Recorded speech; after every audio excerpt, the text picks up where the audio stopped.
At night, when the other engines are tucked away in their sheds, you can still hear the faraway call of an engine's whistle and the clickety-clack of train wheels turning. This is the sound of the mail train. One train is pulled by Thomas and the other by Percy, as the loads are too heavy for one engine to do the work alone. The mail is loaded into freight cars at the harbors, and the engines pull their trains through the silent stations delivering their precious loads.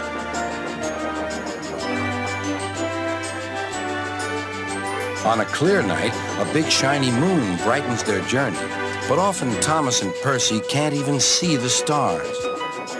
But whatever the weather, lamps along the track always light their way. One night, Percy was waiting at the junction. The main line train was late.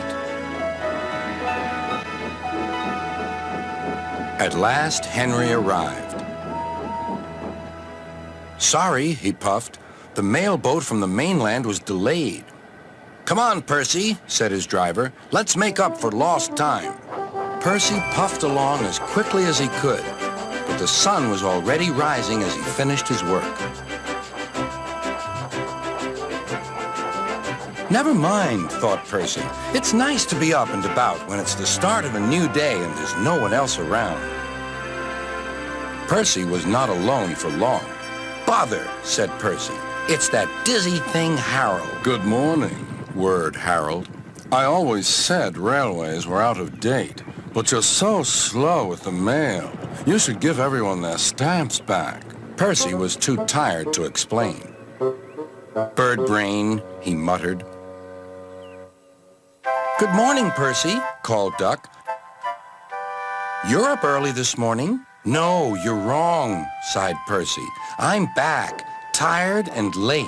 He rolled into the shed and fell asleep almost before his buffers touched the bar.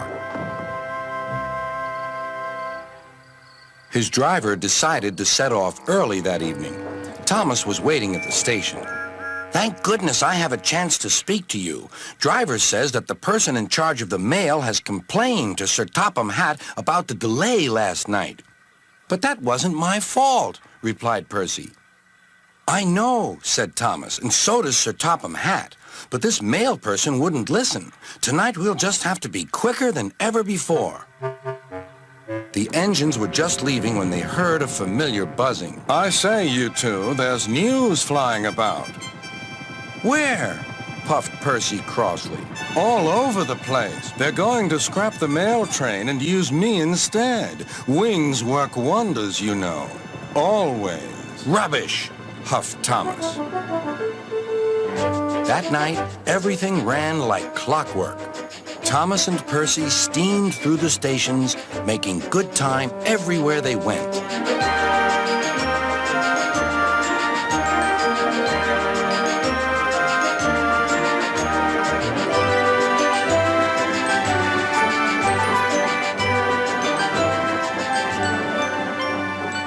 At a station, Thomas noticed a man looking cold and worried.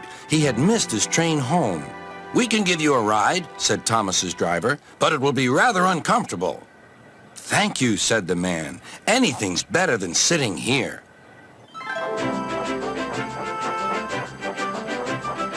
The next afternoon, Percy passed the airfield and saw Harold. Hello, Lazy Wings. Are you too tired to fly today? The wind's too strong, grumbled Harold. I've been grounded. You need rails, laughed Percy. They work wonders, you know. Always. That night, Sir Topham Hatt showed the two engines a letter. It was from the man who missed his train. He thinks you are both splendid, and everyone says that the mail train is the pride of the line.